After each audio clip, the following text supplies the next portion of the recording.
We've been powering the American road since before it was paved. Our first breakthrough in motor oil was introducing it. And we've been reinventing it ever since. From the world's first high-mileage oil to the world's first synthetic blend. There are those who change with the times, and those who drive them. Valvoline, the original motor oil. The Falcon RT660 is the enthusiast choice for ultra-high performance. Engineered for predictable handling and stability, the RT660 provides maximum traction both on and off the track. Your competitive edge has arrived with the Falcon RT660. Hawk Performance packs 100 years of friction dynamics into every product. Backed by Carlisle Brake and Friction, the world's premier innovator of industrial brake and friction components, Hawk leverages R&D tools and motorsports experience to deliver uncompromising performance on the street. There's no reason to settle for less. Choose pads that are race proven and street legal. Find the Hawk Performance brake dealer near you at hawkperformance.com. FCP Euro is here to help you keep your car on the trails, track, or tarmac after a weekend of thrashing at Gridlife Alpine Horizon Festival. So from now until Saturday, July 31st, we're giving the Gridlife friends and fam 10% off their first order at FCPeuro.com using the code ALPINE at checkout. Thank you all for watching this weekend, and we hope to see you at the track next time around. What about a pizza delivery? Oh, okay. Trash truck plows through the delivery bikes. Formula D driver is waiting for his pizza. Says he'll deliver them in his Supra. How about Fast Freddy's Pizza?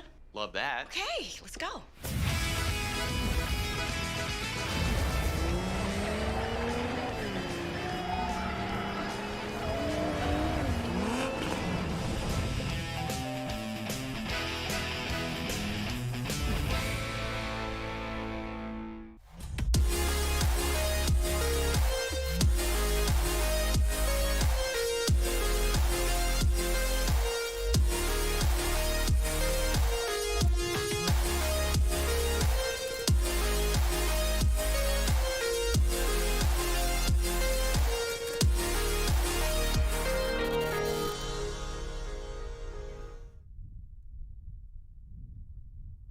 The Alpine Horizon Festival at Pikes Peak International Raceway.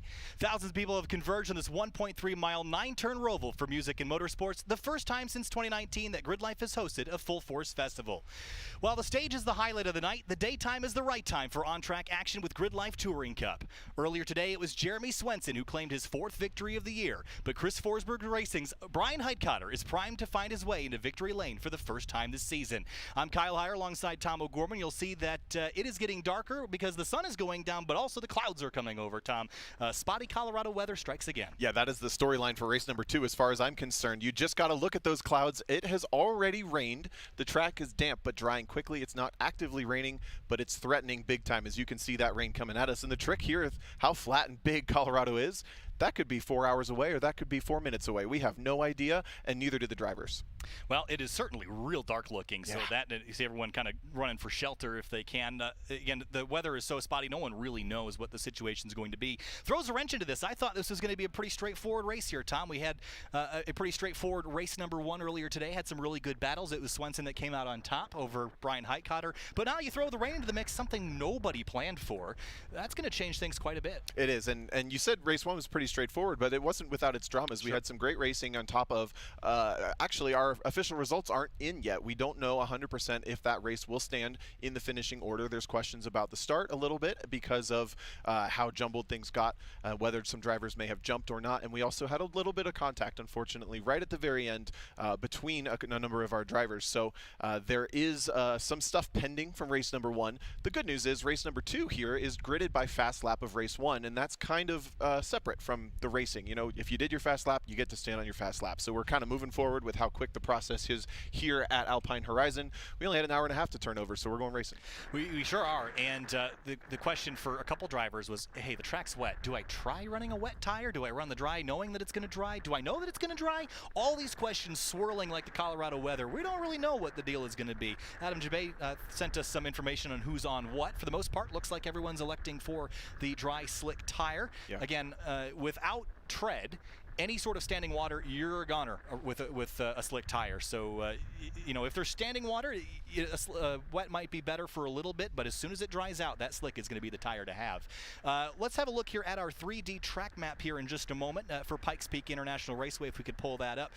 It's 1.3 miles, 9 turns here, Tom, and I think we saw the pinch point was turn 2 earlier. Yeah, that got really tight on the start, but back at the start-finish line at the top of your screen, we are using a little over half of the banked oval there. Whoa, that is the fastest lap I've ever seen.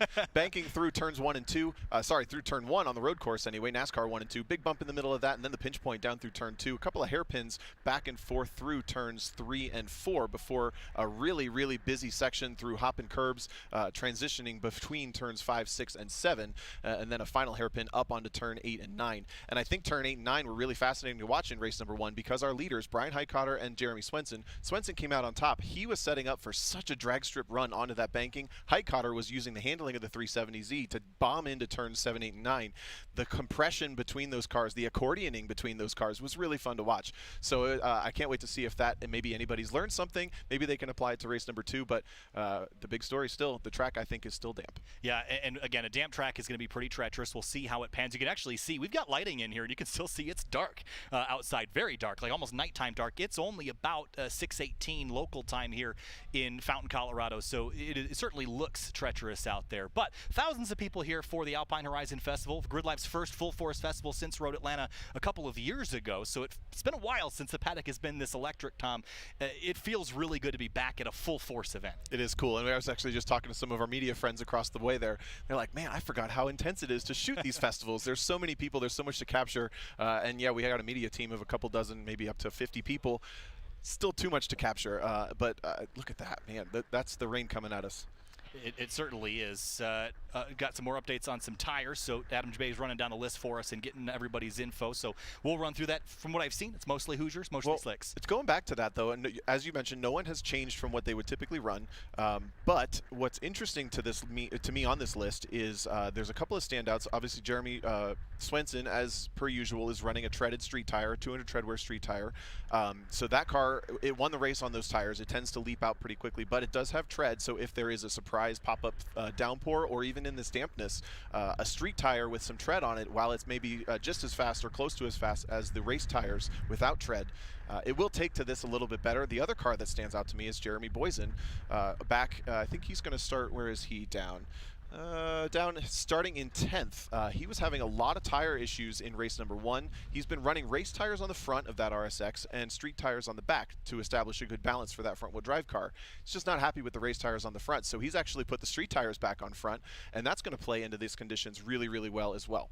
Yeah, again, the longer we wait to get the cars rolling, the more it's going to dry out. But again, that pop-up potential is really what worries me. From watching above, I'm in an air-conditioned, nice, closed-off room, but we're in a racetrack, Tom. You're heading into turn 1 at well over 90 to 100 miles an hour. Is that a little bit nerve-wracking as a driver to be on slicks at an oval like this? Absolutely. I don't care how experienced you are. There is such an intimidation factor to going out on unknown conditions, whether it be rain or something otherwise. I will say, as we peek out our window here, there are strips of dry starting to form on the seams of the oval, so it is starting to dry out pretty quick. And with how hot it's been, that's not really a surprise. With the quick delay we have here, who knows how long it's going to take, but that infield is a little bit of a different story. It doesn't have the seams, and it's going to be a completely different beast than up at the top on the oval. Have a look down in the paddock. You can see the wind picking up now, and something wicked this way comes, Tom. And we're not in Kansas. We're a little west of that, I think. Close. But you can see everyone kind of with their shirts blowing around and the canopies blowing around, so it's definitely windy down there. Now, thankfully, the wind shouldn't be a huge factor for the drivers in the cars. I know at high speeds, at certain tracks, it can actually play a factor, tailwind, headwind, that sort of thing.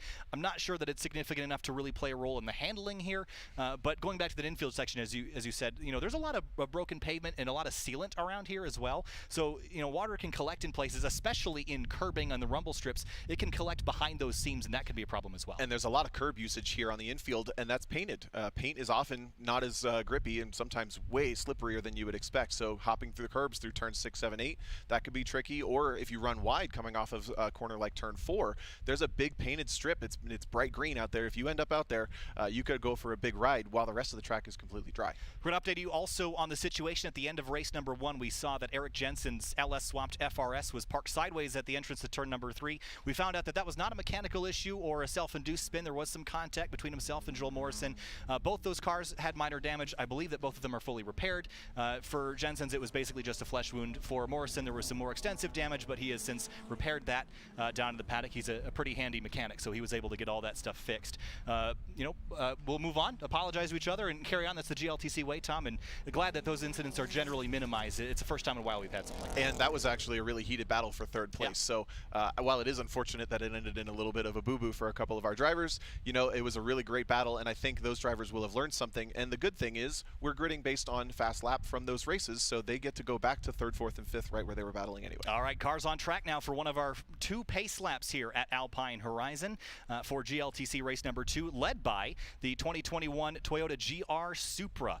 You could see Brian Heitkotter giving a little bit of a rear grip test there at the exit of turn 4, giving it a bit of a punt on the throttle to kind of kick the rear end out, see, kind of feel out the racetrack. And I think that's a good thing to do. Figure out where your grip is, try to find where the wet and dry spots are. I think as the race goes on, as long as there no more moisture comes, it's going to get better and better and better as the laps tick off. Yeah, and it's always a little embarrassing for a commentator to be confidently wrong up in the booth, but Sure. I'm going to be confidently say that it is essentially dry. The oval, you can see a little bit of discoloration from the water on the seams, but the infield looked exactly the way it would look in the dry. So barring a pop-up, as you mentioned, I think everybody being on their normal dry tires will be just fine. But look at the wind blowing all the debris across that track. Yeah, and that also, some of those marbles can get picked up. We just had the drift session a little while ago. So, that the marbles can also play into factor if you get offline around here, especially on the oval. You can pick up some of those marbles, and that will be like driving on ice, let alone water. You can see the curbing there as well. And now you can see, now there's rain again. So this is the fear of the drivers is, hey, pop-up shower. I'm on slicks. I got to be real careful. I know that the race control is also going to use some caution here as well. They don't want to turn the field loose in the rain. That happened once accidentally at Midwest. That we got through. But Midwest, there's not a lot to hit. Here, there's some concrete, so we got to be real cautious about that. And the good news is we have a lot of ambient temperature in the surface on the track here. So, interestingly, I don't see a single windshield wiper. Yeah, that's going to be real fun, The chances of everybody not having windshield wipers is pretty low. But as I mentioned, there's a lot of ambient temp in the pavement here. So I think it's pretty safe to say that this track will take a long time to get really. I mean, it's going to take a proper downpour to get wet, but it's also going to take a while. It's not going to take very long for it to dry.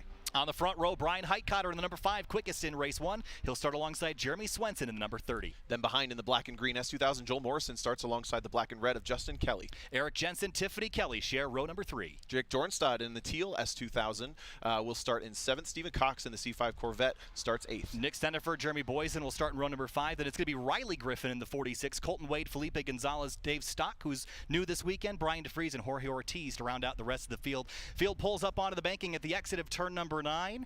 Oh man, I don't think anybody knows what's in Pandora's box for this one. Alpine Horizon GLTC race number 2 from Pikes Peak International Raceway. The field stacked up 8 rows deep. Heitkotter on driver's left, Swenson on driver's right. Green flag flies, racing again. Eric Jensen with another launch. They was already under investigation for the race 1 start, Tom. That was a pretty bold move again. It was, but I think he was clean. That was such a good start for Jensen, and he's down on the bottom of the racetrack once again. Does not get overlap. He will not lead into turn 3 as he did. And look at Heitkotter. We talked about it. If he can lead into turn 3, he's pretty golden. Jeremy Swenson even feeling like he won't have the pace to keep up with Heitkotter if he leads. This might be bad news for Swenson. He's going to try it around the outside. On the brakes deep on the outside of turn number 3. Heitkotter down here. Where is the grip? Is there grip? Is there rain? Is it dry? Heitkotter through. He leads. Swenson second. Justin Kelly has muscled his way to 3rd. That's up to 3rd for Kelly, and then it's a little bit of a scattered. Eric Jensen has dropped far back. Maybe he found a slick spot. Joel Morrison is nowhere to be seen. Where did he end up? He might have had to start at the rear, I believe, because of the contact from race number 1, so he probably started at the back. He was definitely on grid in 3rd. 3rd, but he looks to be running maybe about 7th. These guys are confidently using the painted curbs. The grip is going to be pretty low. These are high consequence, high risk, but high reward moments. Jeremy Swenson squares up the run onto the straightaway and gets a good drag. Look at the V8 of that power. Pull him alongside, down to the bottom to cut the distance out of the speedway. We have a drag race. Side by side for the race lead. Swenson leads that lap as they come across the line into turn 1 again. The unknown grip levels in the banking. It's still raining out there, at least a little bit, so be real cautious. Down the inside again, Swenson, but Highcutter looked on driver's right, couldn't find the grip. He'll have to try it again in the braking zone. Highcutter was not confident enough to hold that outside. Look how fast they look coming down, well over 110 miles an hour in not a very large space. Highcutter good on the brakes, though, pulls it right back up to the back bumper of that Corvette. Kelly is sticking right with him. This is going to be a 3-car race for the win. And you're right, rain is absolutely falling. All right, so caution is not out on the racetrack, but caution will be in the cockpits for the drivers. Yeah. They're going to have to be real careful. Justin Kelly knows this track well. This is sort of a home race for the Myriad Motorsports team, so he might know a thing or two about this track. We'll see if he can take it to the 2 at the top, Highcutter and Swenson, but Swenson is the driver that was the first driver across the line last time as they come out of turn 9 to complete the 2nd lap. So far, so good here, Tom. Yeah, I have to say I'm pretty shocked to see these conditions not seeming to be affecting the cars much on track. It looks like it's really big, specific raindrops, and that might not be fully wetting the surface. The coloration on the speedway, even as we look out to the window, it still looks mostly spotty and dry. As we say that, though, Joel Morrison goes for a pass up the inside of Tiffany Kelly. That's just out of camera behind us, but Jeremy Swenson is turning this back into a carbon copy of race number 1. He's got, call it a little over a second back to Brian Highcutter, but Highcutter's got some company this time. Yeah, Highcutter has Justin Kelly closing in, then it's Eric Jensen. Jeremy Boysen up here inside the top 5. Boysen went off a little bit, and you alluded back to that tire discussion, how he's got the streets on the front that could be helping him. And those are treaded tires. They're considered on the same level as the race tires. Details don't really matter, but they are extremely good in cool conditions and are extremely good at the beginning of a race. So I'm really not surprised to see Jeremy Boysen all the way up to 5th, and that car looks really alive. But these guys are starting to see quite a bit of haze of water dripping off of the pavement just there. Look at this battle. This is behind Tiffany Kelly for 6th.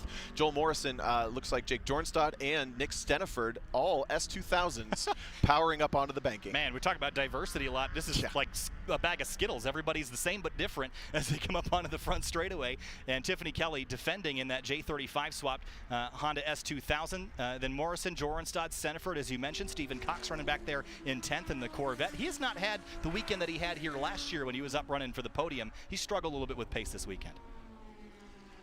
Jeremy Swenson, fastest car last time across the start-finish line, but Brian Highcutter is within a 10th of him. Look at the opposite lock. Jeremy Swenson chasing the car a little bit on the way into the corner, a little bit in the middle of the corner, not even tracking out all the way. Highcutter looks a little bit more composed. Whoa! Maybe now the track is starting to get slick. Yeah, that was a huge moment for Swenson on entry and through the middle and on exit, chasing the control of the car in turn number 4. Now it's actively raining viciously. You see the Joel Morrison S2000 get by Tiffany Kelly. That's a pass for 6th. Behind them, Jake Jornstad trying to shape him up, but Morrison, strong move around the outside.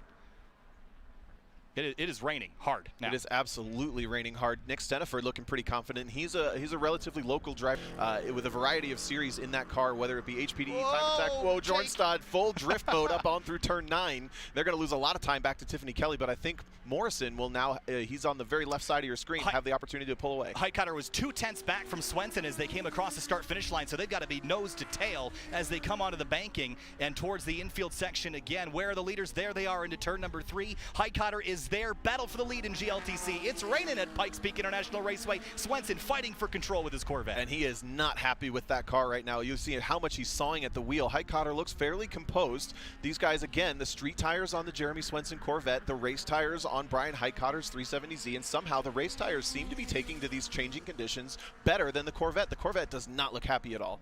Of course, Highcutter's also got some professional racing experience, which might help in these mixed conditions as well. Through turn number 9, will Swenson slip? This is where he's been good. Big moment there. Highcutter trying to chase him, but he just loses so much ground on the straightaway. Even with him being so much better in the infield, it's hard to keep that gap tight. He's got to make the move down into turn 3 if he wants any hope of getting a gap that he doesn't get passed back on the banking. So he's got to get a really good run off of turn number 9 to get much closer. He's closer. Look at that. All of a sudden, the gap back up to Swenson is gone, and he's well within the draft. Can he make a move on the brakes? Is there more than one lane worth of grip? Here we go. 5 car lengths, 4 car lengths, 3 car lengths, 2 as they come into turn number 3. Now he's right there, half a car length back, Swenson and Highcutter, as they did in race 1, battling again, this time closer, this time far more volatile, I think. Raindrops continuing to fall. They've kind of left Justin Kelly in the dust just a little bit, and Eric Jensen in fourth is coming back towards the back bumper of Justin Kelly a bit. But this is a 2-car breakaway. It's a way closer race than we had last time, and we're not even halfway through this one. Yeah, Swenson has managed to compose himself and get the grip back in that car, so it seems like he's been able to defend a little bit better the last lap or so. That big moment in turn 4, the previous lap, that cost him a bunch. Here is a battle. Ooh, that's... Joel Morrison really falling back. He's lost 2 positions. Tiffany Kelly and Jake Jornstad both up in front of him now. Kelly in the red, Jornstad there in the teal.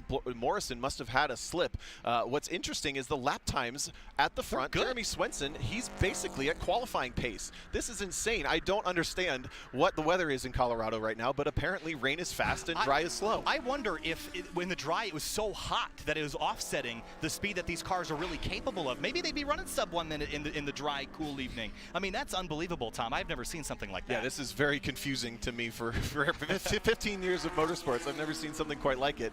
But all of a sudden, Swenson has lit the wick. He put 2 tenths on Heitkotter last time through. All of a sudden, maybe he's just kind of figured out how to keep the car composed. Looked very nervous 2 laps ago, but super confident now. Heitkotter having to use all the track and more out onto that paint just to keep up. Yeah, he's using more track, and I'm not sure that it's doing him a whole lot of good. He's a little bit better in the infield, but you can't pass down there, Tom. You have to pass on the exit or the entry to the infield. Swenson a little bit wide there, but he just gets such a good launch with that V8 power up onto the front straightaway. As we cross under the flag stand once more, 7 minutes in, we're about halfway through this race. There's Riley Griffin and Colton Wade. These two have been kind of back and forth. It was Riley in the car in race 1 earlier. It was my mistake. Riley running the races this weekend. Colton pushing real wide at the exit of turn 4. And they've been fighting some setup issues or some tire issues, something they're not quite sure yet, actually, as to why that car will not rotate into the corner. You see it just kind of shoving the front tires. It's one of the heaviest cars in GLTC, period. Certainly the heaviest here this weekend, but back to the front. Swenson has kept himself composed, essentially tied on lap time last time through. But I think the confidence has to be building in that Corvette right now. I'm just so impressed with Swenson. I mean, this is the formula that he has to make work. If he gets past, it's game over. He's going to really struggle to find pace to get back by Heitkotter. He doesn't seem to be struggling with pace, to be honest. He's maintained this kind of 1 minute and 2 lap time, and the win for him is he wins every drag race. So if this comes down to it, that he gets past or they stay close, coming out of turn number 9 right here, you just see the visual. All of a sudden, the cameraman can't zoom out far enough. They just pull ahead. Yeah, I guess that's the formula, and different formulas work at different places. Again, GLTC aims to, wow, look at the water pouring down. Is it not just absolutely like a tornado out there? There's the first hint that we've had the grip is down. Joel Morrison, big understeer through the frame there. Brian Heitkotter, meanwhile, sets the fast lap of the race at a 102.1. That's essentially tied once again with Swenson. So those two are basically accordioning up and back within hundredths of a second of each other. They're about to pop into frame. There is Swenson. Swenson through the infield section. All right, it was actually raining last time. I think we've said it was sort of, and now it is. Apparently that means more grip at Colorado. I guess. I'm still confused, but this racing is fantastic. It's got to be so intense in these cars right now. Justin Kelly has slipped a little bit further off pace. He was actually the slowest car in the top 5 last lap through. Jensen was reeling him in just a little bit, and then Jeremy Boysen maintains his 5th place. All right, so just taking curbs and everything. It doesn't seem to be slowing them down at all. If you needed any proof that these drivers are some of the best in club racing in North America, this is it. I mean, this is going to trip up a whole lot of people. Any changing conditions, rain in one corner, not in another, but these guys are handling it very well. There's a big slide for Nick Stenford, though. A couple drivers definitely are struggling, but up at front, you'd never know. There's Morrison again, dropping back. He was unable to kind of reclaim the positions that he lost. As we look for the race leaders again. And there they are. And Heitkotter, again, a little quicker. Well, he's within a second. I think Heitcotter's been getting better when it starts raining, and I think the experience that he's had is going to play into this. You see him closing again in the infield, about 8 to 9 car lengths back. But they're running out of time. They're not going to run this race for 20 minutes. This will be another shorter one like we saw earlier. Yeah, they're meant to be 15-minute races. We just crossed the 10-minute mark. We're also working lap number 10, so we expect a maximum of probably 14 laps. Race number 1 was 12, so we're within 2 to 4 laps of the checkered flag here, and this is basically the same thing we saw last time. Heitkotter's just running out of time. Up onto the banking again for the 10th time across the line. Swenson We'll see what his pace is going to be. White flag out for Swenson. We are on a rush schedule apparently here. 15-minute races turning a little bit short. It's Joel Morrison working his way around some lap traffic. There's a great race between teammates Kelly and Jornstad. But at the front, white flag leaders are working that last lap. Justin Kelly sets a personal best, but there's that battle for sixth. Some friendly fire here between the teammates for the moment. To come across the line, Tiffany and Jornstad. And Swenson again through turn 3. Did he push a little wide there? Again, he's lapping quicker than Heitkotter at the moment. So whatever advantage the 5 CFR car had has seemed to have gone away. This is the weirdest race I think I've watched in GLTC. I don't know what to say. Yeah, we are a little confused as to what to say. Look at Jeremy just straightening out all the exits and basically drag racing between each of these corners. And the concept behind this is his treaded street tires are supposed to fall off a little bit more through this race. But I have to wonder, are the cooler conditions, all the wind and the rain, keeping the tires nice and fresh under that Corvette? He squares up the exit at turn number 9 and rockets towards the finish. Jeremy Swenson will add a 5th win to his success this season. Here's a battle teammate on teammate, Jornstad and Tiffany Kelly again as they sweep through the infield section. There's Nick Steniford as they come into the final corner. Tiffany Kelly right now scored 6, Jornstad in 7th. Jornstad runs way out wide to try to get an arc, but can't do it. Tiffany Kelly is going to finish 6th. But up at the front, it was Swenson, Heitkotter, and Justin Kelly that were the podium. Same as race 1, Tom, but certainly didn't race the same, that's for sure. These guys still battling towards the back. A pair of BMWs, Colton Wade and Riley Griffin, up to the sky. And while these two finish off their great battle just outside of the top 10, something happened to Eric Jensen once again on the final lap. Look at him tumble down the start-finish, or down the timing and scoring screen. Justin Kelly comes home 4th, but Jeremy Boysen inherits 5th. Ooh. Tiffany Kelly up to a top 5. Where did Eric Jensen go once again? He's doing a real good job of this disappearing act at the end of these races. And last time it wasn't his fault, but I'm curious to see what happened to him this time around. All right.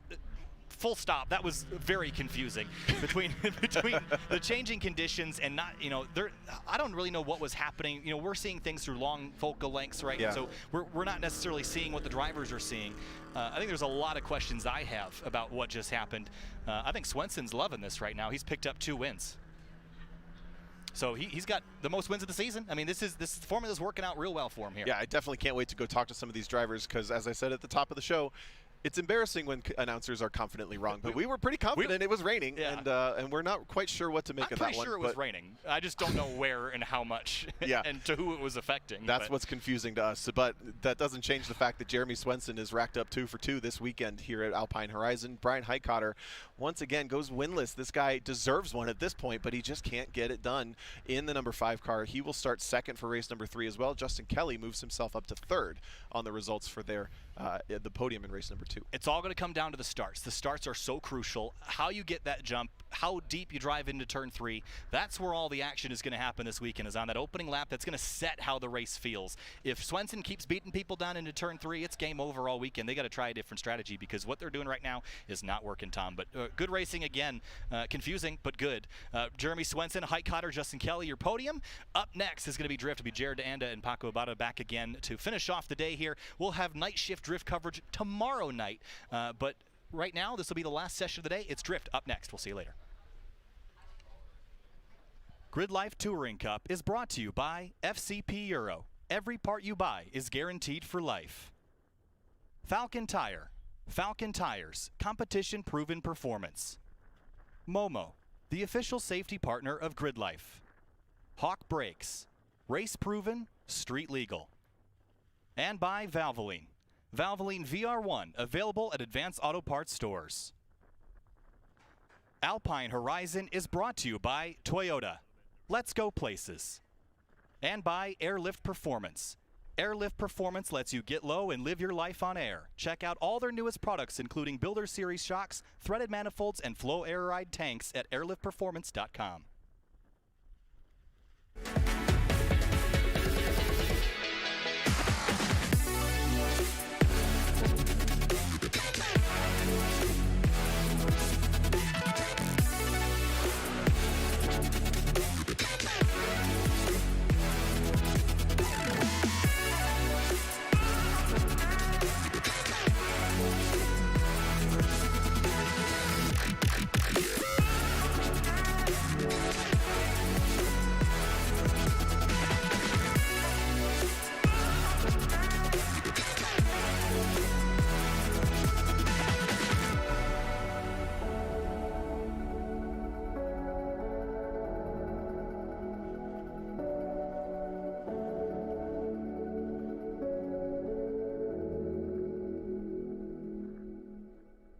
FCP Euro is here to help you keep your car on the trails, track, or tarmac after a weekend of thrashing at Gridlife Alpine Horizon Festival. So from now until Saturday, July 31st, we're giving the Gridlife friends and fam 10% off their first order at FCPEuro.com using the code Alpine at checkout. Thank you all for watching this weekend, and we hope to see you at the track next time around. The Falcon Azenis RT660 is the enthusiast choice for ultra-high performance. Engineered for predictable handling and stability, the RT660 provides maximum traction both on and off the track. Your competitive edge has arrived with the Falcon Azenis RT660.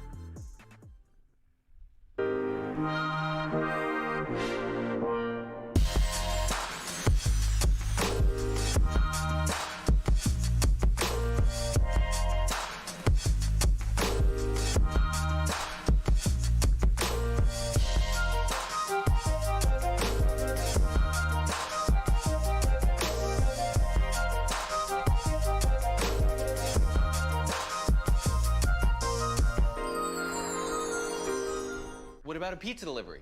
Okay. Trash truck plows through the delivery bikes.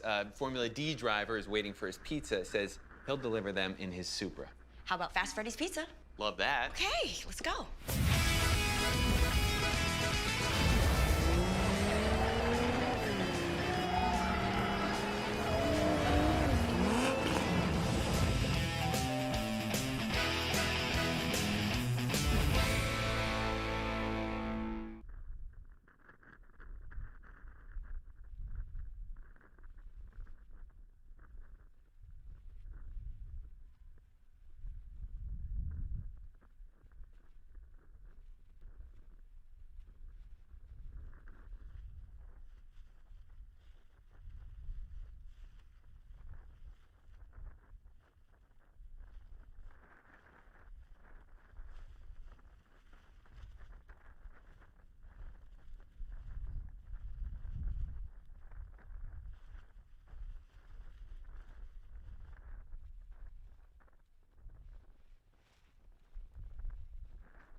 Now he's Johnny Hammersticks. Hammering away like he's friggin' Tommy Noble.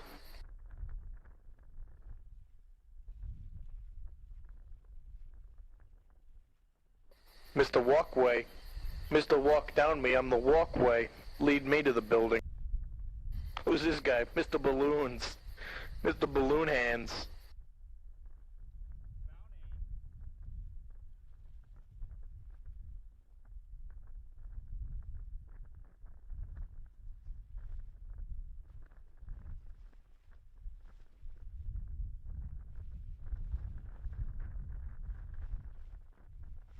My goodness. That's so hot. Yeah.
Hello, everybody. Welcome to Alpine Horizon Festival. Well, no, not welcome. Welcome back. We are live, baby.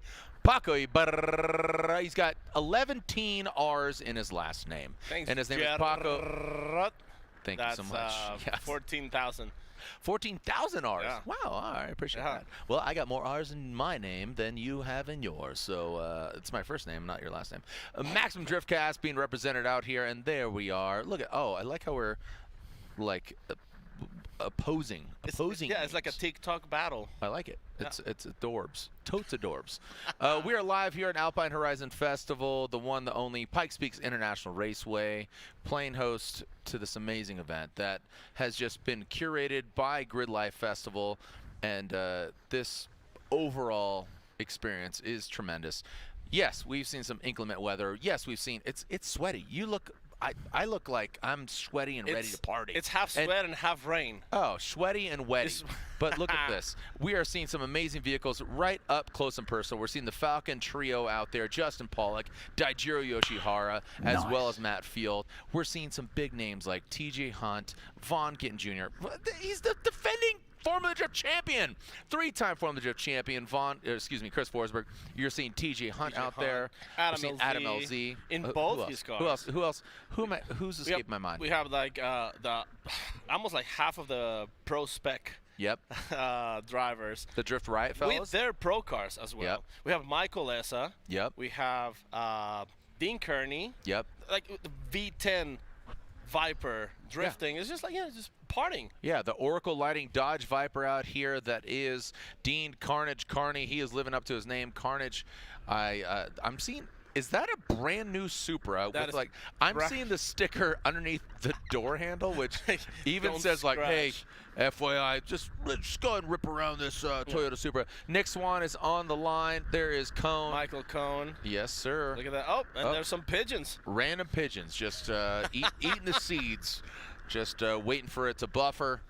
As we are ready to go with this expression session. What do we got? Third one of the day. Third one of the day. We do have one more. There's another one. There's going to be night. We're going to be tonight. under the lights, baby. That's right. So we have wet conditions right now. Not too wet, though. I would say damp. Damp? Or more like moist? Semi-wet? Moist. Moist. We have a moist track, and we have the boys going on the moist track. They're about to dry it up, with some tire burning. Abrasion? Abrasion. There Abrasion. You go. Oh, are you, Is that a big word? Gerald Thesaurus?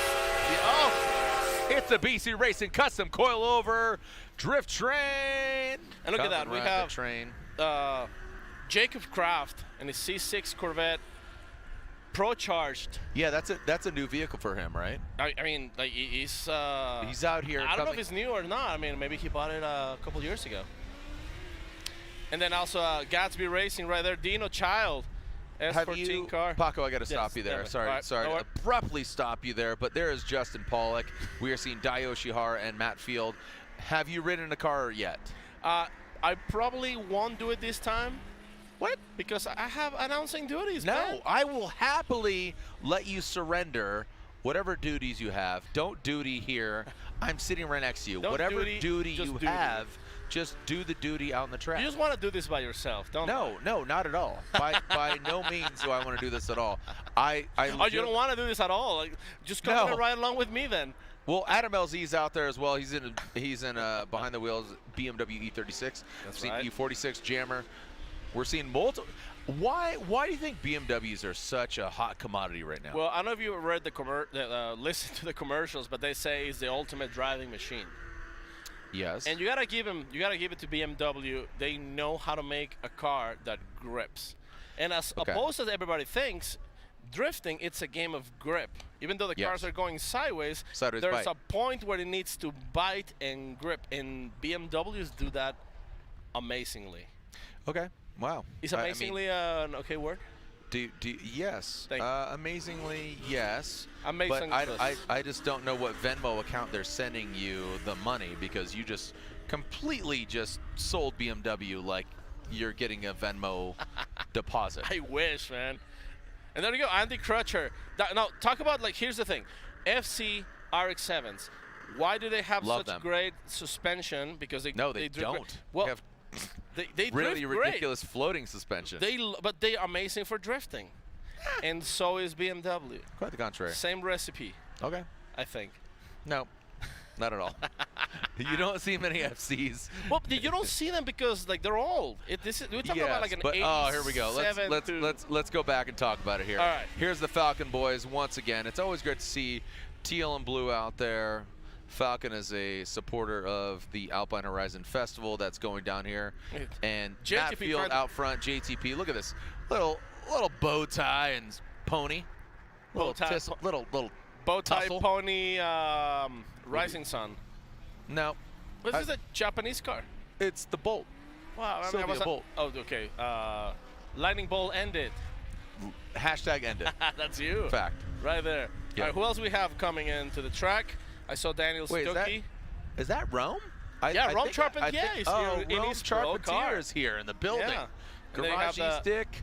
The Drift Riot boys. Oh, Drift Riot. Drift Riot. I was talking to them earlier, and I was like, all right, boys, I want to see some sick door-to-door tandems. And look at them. They are going at it.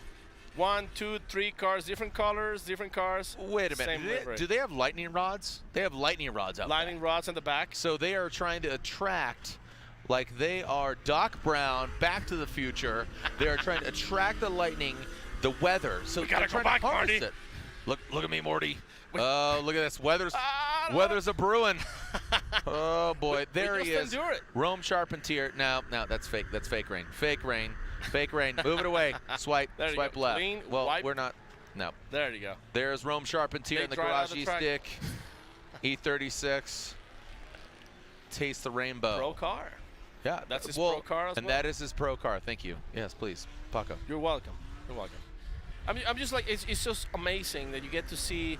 Here's the thing: if you're one of the bros who brings their car, you get to tandem with the pros. Unless they don't want to tandem with you. I mean, like, yeah, for sure. Right. But like, for example, like I just saw Matt Sopa, and a little bit earlier, there it is. Von Gitting Jr. was, like I saw him talking, so I hope they're brewing something. Yeah. There's also Cletus McFarlane on one of Fox Body. One of the Fox bodies, the RTR Fox Body. The only Fox Body out there. That's right. That's right. And and then you have the variety that is the Falcon team. We have Japan, we have America, and we have both Americans, Ford versus Chevy.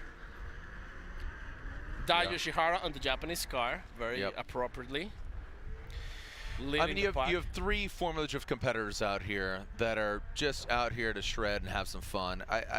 It's a celebration of drifting, but also to put on a dem for you. And what Alpine Horizon Festival is all about is a celebration of automotive experience as well as a cultural dynamic where it's like, all right, cool, let's have some fun on track and let's party off track. Yeah. And then we have a female driver, Kerry Kitts. That's right. On her right-hand drive, Sylvia.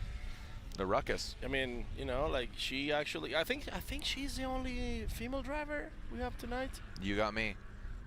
I mean, the driver list is 70 deep. If you're just tuning in, and nobody has broken yet. Deep. Well, you just as far as we know. This is called the announcer's curse, Paco. I don't know if you ever heard of this, but this is called the announcer's curse. What am I gonna do? There you go. Exactly. Look at that, TJ Hunt, 350Z, 2JC power. Yep. Going at it. What's funny is I told Tej, I was like, hey man, like you coming out? He's like, yeah man, I'm excited. None of his vehicles are LS powered. None of his vehicles are LS powered, which absolutely blows my mind. I'm seeing Ryan Turk and Larry Chen over on the left. Yep. Matt Sopa, I'm seeing the Forsberg Mammer Jammer lining up right now. Truck behind Sopa. We are seeing the M56, the La Flama Negro, and then also the Ultimania. But Drift Riot is getting after a pitter-patter. These guys came all the way Oh, there it is. Oklahoma. There's Ryan Turk on the far side. He's in his Toyota Corolla, Toyota Racing hatchback. In tow is Larry Chen. So Larry Chen in his Toyota Gazoo Racing, Toyota Supra, chasing him down, trying to get it, doing it for the gram, doing it for y'all. This is the old Toyota Mammer Jammer. The craziest thing is, like, once you get to see his photos, posted, like, he gets so close. Regardless, look at this. I mean, I mean, Larry's photos are obviously fantastic, but here you are up close and personal, and there are fans in the stands that are absolutely exuberant to see here we are, the M56, the Ultimaniac, all up in your grill, all of the. Look at this shrapnel. What's really cool is that the development of the M56 moving on to the Ultimaniac, and I don't know what Chris has been doing down in Cyprus. I know he just came from Cyprus. Well, I'll tell you something. Wow. You have to stop by Chris's paddock. The Valvoline, the activation down there? The activation corner. Yep. Yeah. He has 2 rigs, and he has Ultimaniac, the M. Yep. He has Time Attack car. Yep. He has his Pro car, which is just on display. Yep. He has TJ Hunt bidding Yep. with him. Yep. Like, and He's got the Twin Turbo Z. Yeah. Twin Turbo Z, Ultimaniac, M56 is Pro car. TJ's down there. Also, the Gears and Gasoline, EK, Valvoline, hatchback is down there as well. The whole Valvoline corner is lit. Falcon Speaking tire, of lit. right? Speaking of lit. Chelsea DeNofa? Is he your, wait, hold on. Points leader. I had to look it up because I forgot. I was just talking to Chelsea earlier, Yep. and she is like, "Yeah, no, we're killing it," and I agree. It's just Wow, like, humble, very humble. Have you met the Novas? Yeah, well, it's. But you know what? It's a brag that it's justified. Right. Nobody works as hard as Chelsea. Well, not everybody. Like, a lot of them work hard, but he works very hard. You can't say best ever. You can't say best. It's just it's a. Yeah, no, oh, nice, dude! Look at that killer crossover. They're going for that choo-choo train, man. Who's piloting the Drift Riot 350Z? We have Zach Ferris, Ben Gibson on the teal car, and then Brandon Carter on the Black S13. That's a 3-car tandem train. Nice. From Drift Riot. Super nice. And Look at there he that. is, Cletus McFarland, a.k.a. Hell Garrett yeah, 320W. brother. Yep. Open face helmet. He's just driving with his T-shirt. Somebody's like taking video.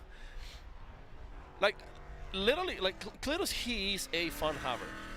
Yeah, Vaughn and him linked up years ago, and it's a great marriage of two people that absolutely love having fun. Matt Sopa there in the foreground, and Matt Field there in the background as Larry Chen chases him down with that cannon. Love the livery. I think it's fantastic to create a grip car. It is my favorite Supra. Yeah. Okay, that's real. On paddock. Tell Rad Dan. Oh, he's not here. He's not here. I wish he was here. Rad Dan, if you're listening, come to Gridlife. Oh my gosh. There's Chelsea DeNofa. Being chased Who's by chasing what down? is that? Like the white S chassis. No, that's JCX. Oh, who is that? I don't know. Oh, but there's they're Dean just Carney. Oh, giving us a little bit of a spinaroo. Little Jamona. Jamona. Ryan Turk slides past him. There you go. And I have Austin Kriegel followed by Alex Anderson about to send it. Seeing a little bit of Dirk Stratton look at. So just FYI, the unit of measure here, you could see the bags blowing off of the speakers there in the foreground. Yep. Now have Michael Laurent in his Cressida, chased by Nick Gross. Just recently cried AC Go Fast C6 Corvette. I don't know who's a gentleman in the black Corvette. I wish I knew. Man, that's a bash bar. Yeah. That's a nice car, man. It's got good power. It's nicely built. Michael Rent, he lived in Arizona for a little bit, and then he's back here. Okay. Here in Colorado? Yeah. All right. Let's see 70 plus vehicles entering here at Alpine Horizon Festival. Thank you guys for joining us. Myself, Jared Dienda, and Paco Ibarra. 11,000 R's in his last name. It's just, it grows by the whatever you unit say, measure. Jared. What Maxim Driftcast.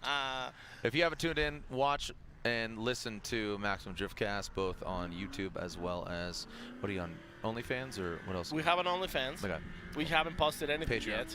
You're on Patreon. We have we're on Spotify. Oh. We were on Spotify before Joe Rogan, dude. I know. Like, we were cool before. Yeah. No, I get it. Yeah, I get it. So if you haven't listened to Maximum Driftcast, be sure to chime in, listen in for these gentlemen conversing with the Formula Drift and the Pro Drift drivers across the globe. So we are live here from Pikes Peak International Raceway. This is the one, the only. Oh, Matt Soba. So Drift to the Fusion. Back to the Fusion. Back to the Look Fusion. at that Thank thing. you. It's he has a Fox body as well, and I believe he brought it out. All right, here we go. So look at this. We got Jaeger, Forsberg, Falken Chelsea. Jr., Ryan Turk, and then who's the last car in this train? I think it's probably Larry, but I think that's That is Chelsea. Larry. Oh, that is Chelsea. There sorry. you go. All Yes. right, let's see if we can get some Jaeger. BC Racing choo-choo train Yep.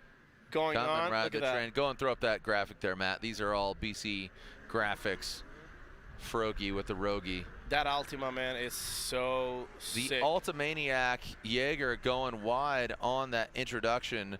That is the closest to the fans right there. There you go. BC Racing custom coilover drift train. Go for the gold. Going for it. There you go. That's our And own there's hot your dog boy. himself. Is he time attack? I think he's time attacking right now. Oh, is he GLTC? Yeah. He's going for the best. Oh, there you go. It's reinitiating right now. Full parrot. Full went disclosure, full he had a parrot. little bit of an issue with some boost leaks. Okay. So maybe he just fixed them and he's back on track. An issue? An issue. Oh, an issue. An issue. Oh, Nishu.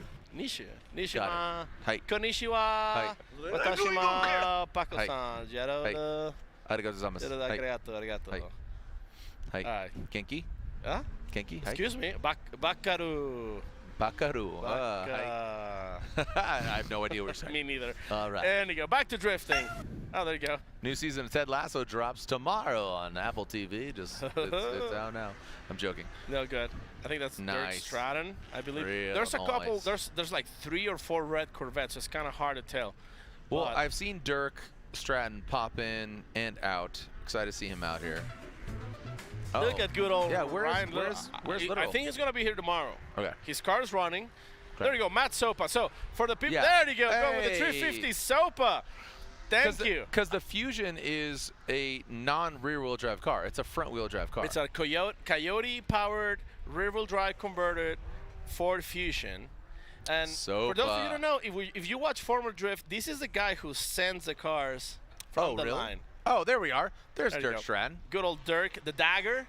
The Dirk the Dagger Stratton. Stratton. Oracle Lighting, Lingenfelter, Corvette from Ohio.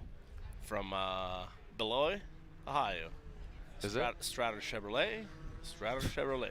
I feel like you're mocking me right now. Yeah, I am. I learned this from you. I know. It's so weird when people say it back to me. Yes, he's from Ohio. Beloit. Yep. Yeah, it's okay. ISR Racing 350Z. This Pro 2 driver. Prospect. Yeah, I'm trying Yeah. to remember his name. And then just Dean having a brain Carney fart. in tow. Austin Mata in the back is saying goodbye. Oh, Mata's waving off. Yep, I guess. I don't know. We'll see. Mata we won't see in Formula Drift for a few events.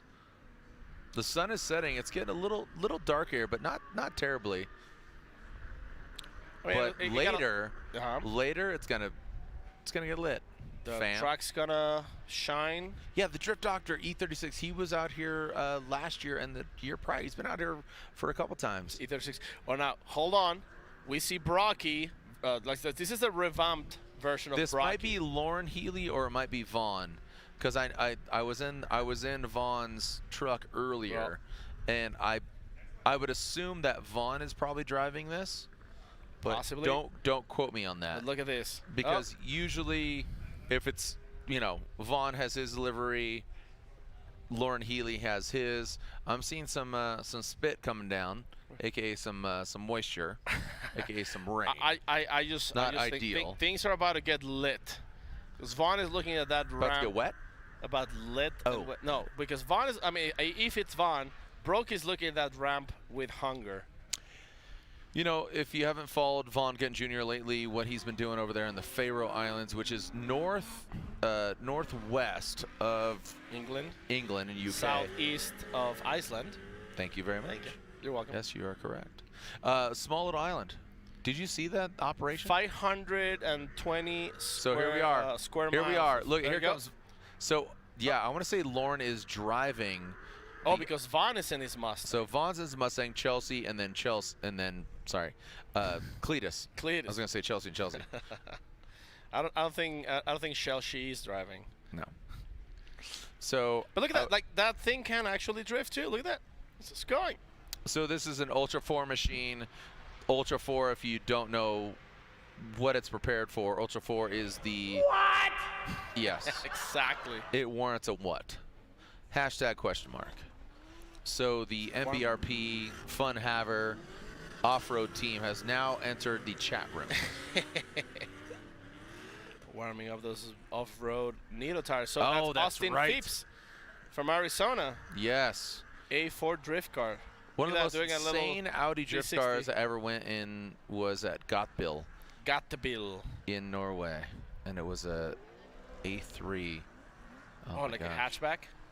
It was a it was like a two-door. Yeah, yes, Maybe. it was a hatchback. Okay, You are there you correct.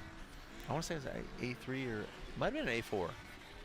Oh, dude, so insane. Yeah, There's your GLTC. boy, Hot Dog Hosford. Dirk Like I said, it's Stratton. getting a little wet out there. Dirk Stratton. You can see a little mist coming off the Yeah. back, a little smoke. Mist and smoke. Oh, there we go. Josh go. Robinson back in the mix. So you got Dirk Stratton, Josh Robinson, and Dean Carnage Carney coming through the chicanes. You know, America, Australia, Ireland. We got it all here, man. I feel like I'm at Epcot Center. Okay, how come? Just Explain it. all the countries being explored, Oh, including New Hampshire. It's its own country. New Hampshire is Have its you been own in New country. Hampshire? Have you ever been there? No, but I know Yep, Turk. fact. And Don't I go there. And I Don't go there. totally agree. The Turks run it. The Turks run it, and it's great. I'm just telling you, don't go there. It's just They own the restaurants. Ixnay on Erkstay, if you know what I mean. That's how he gets away with drifting on his driveway. Yeah, the Toyota Racing Toyota Corolla hatchback. That's what he pilots. My son made the comment. He's like, hey, Mom said that the Toyota Corolla hatchback might be a good first car. I said, it's not going to drift like Ryan Turks. Not the same. They said, I think it might be cool. All right, so I believe Lauren Healy is behind the wheel of this MBRP Fun Haver Ford Brocky. Bronco. Which, by the way, the new Bronco. Fire. Dude, I see you drive. I saw you. Hey, you just got yourself a Volkswagen Atlas. Yeah. Which, I mean, I think that they're cool. It's my wife's car, yes. Okay, but they're Well, cool. it's great. But they're It's cool. cool. But I like totally it. see you on a Bronco. Okay. Yes. Right? Yeah. Am I wrong? I love the Ford product. I think there's multiple vehicles out there, you know. But yes, I do appreciate the Ford. All Bronco. I'm saying is if Ford is okay, listening. so here we go. We got Chelsea Denofa, I believe, in tow. You got Vaughn Gittin Jr. and now Cletus McFarland, and here comes Lauren Healy. They're gonna go under Brocky and here we go. Here's Lauren Healy. Send it. Send it. Yeah. He just. He wanted to crawl it. They're warming up. Yeah, okay, that's real. Did you see that? Yep. That was a slight shortcoming. Yep. That warranted a parrot gaggle. You have to commit. Okay, commit to the jump. This is a brand new vehicle for him, brand new truck. I think that Lauren and Vaughn were, tempering the flame. Okay, yeah, as it's just they like say. still testing the waters. Yep. Getting their feet wet. You could see that literally, because there's a bit of spit out there. No, there's moisture involved. Nature spit. So you could see the bag on the speaker blowing around. That's a good unit measure, and we're seeing some windshield wipers go down. There you go. You love the Nissan hard Dude, body. Brandon Peja with his hard body 1JC truck. You Look at love that the thing, man. randomest vehicles. Like I said, as long as it's like a vehicle that isn't meant to What's do under anything. the hood? Huh? What's under the 1JC? hood? The 1J. It is basically a pickup 240 because it has a 1J engine. And they're gonna go. And there you go. There's Stratton and our buddy from down under. I just smiled and gave him a Vegemite sandwich. That's what Dude, I was just talking about the Vegemite earlier. Have you ever had Vegemite? I never have Vegemite. I was talking to Leaf earlier. He apparently I didn't know he's half Australian, and really? he has Vegemite at home. I was like, dude, hook it up. I want to try it. I don't know where to find it. I'm out. I'm out. Just try it, Just man. gonna say I'm out. Say, Four. just like this. Boop. I'm out. I can't believe you guys mean that. It's so good.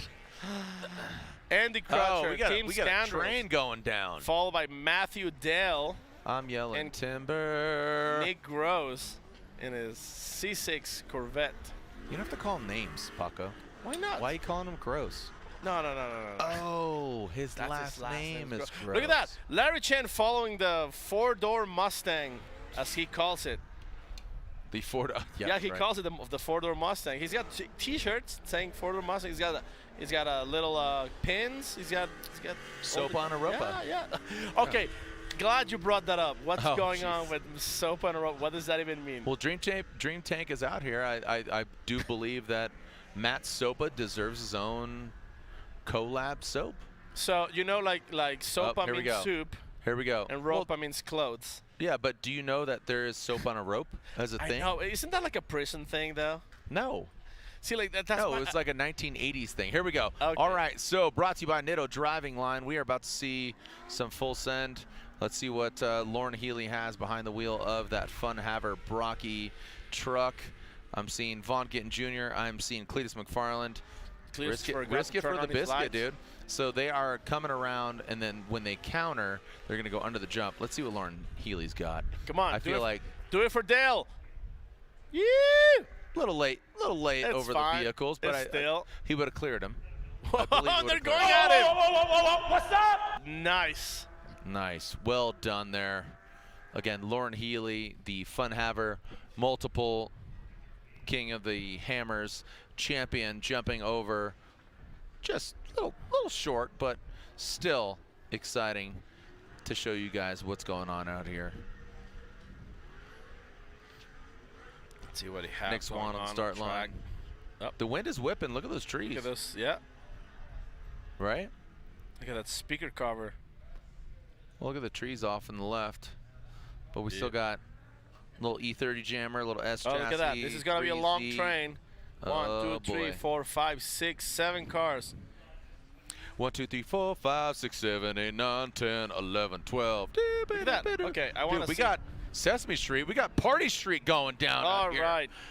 Alpine Horizon Festival. You guys are live here from Pikes Peak International Raceway. Jared Dienda and Paco Ibarra, the E30. A little gripping up action there. Here we go. 1, 2, shallow. 3. I like 370Z action. That's good. Ooh, Austin boy. Kriegel. Yeah, Kriegel with the S chassis. 2JZ. Then Alex Anderson is his Corvette. Who's in the E46? The blue one? The blue E46? Oh, yep. I don't know, man. I have to find out now. And then followed by Drift Riot team. Yep. They got the lightning rod. Yeah. Zach Ferris, Ben Gibson, and Brandon Carter. Drift Riot all the way from Oklahoma. The hard body. The hard body. Custom body kit, you think? I mean, side skirts with the flares. I would imagine. I feel like nobody's really, I don't feel like that's a 2F. I don't think that I don't 2F, think it's part of the 2F. We don't make I don't think you're making the whole. And I appreciate the customization, the one-offs. Like it's so cool when people like I want to drift this car and I want to make it look cool. Yeah. Now we have the M-Spec boys. I think Daniel Stuckey and Casey Cole. It's also Matt Sopa.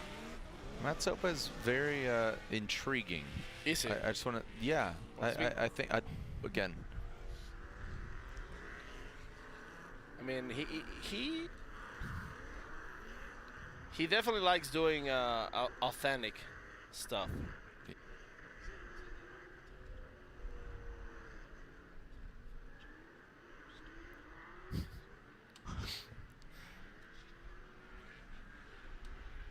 Who's this guy? Mr. Balloons. Mr. Balloon Hands. Look at the stage. The stage is set. Look, pan over there, Paco. Yeah. So here's the reality is that, like, what's interesting about Alpine Horizon Festival is the party happens on track, but it also happens off track. Here comes Vaughn Gittin Jr., Cletus McFarland. You can see the two Ford Mustangs of different variety, from one of the most modern Ford Mustangs to an older era. And here comes Lauren Healy up. Perfect timing. Over. Yo! What a great exclamation point. Okay, that's real. Alpine Horizon Festival. Lauren Healy clearing him in that Fun Haver. That is the RTR Brocky. I think I saw a bald eagle soaring in the background while that happened. That was a lot of America. I think Lee Greenwood is driving that vehicle, not Lauren Healy. And I proudly stand up next to you and defend her still today. Ah. Yeah. Was that James Hetfield? No, that was took over? Sam Nalvin. Sam can't be here. I know he's busy, but that was a Sam Nalvin. Shout out to Sam Nalvin. There you go. So thank you guys so much for joining us out here. Pikes Peak International Raceway, Alpine Horizon Festival, the one, the only. Paco, your thoughts on what time are we coming back here? 8 something. What time? What time are we going to be back here? 11 a.m. tomorrow? Because guess what? If you're not here, you're going to want to be here. We're trying to create FOMO, to be quite honest. The fear of missing out. You're missing out. Because guess what? We're shutting her down.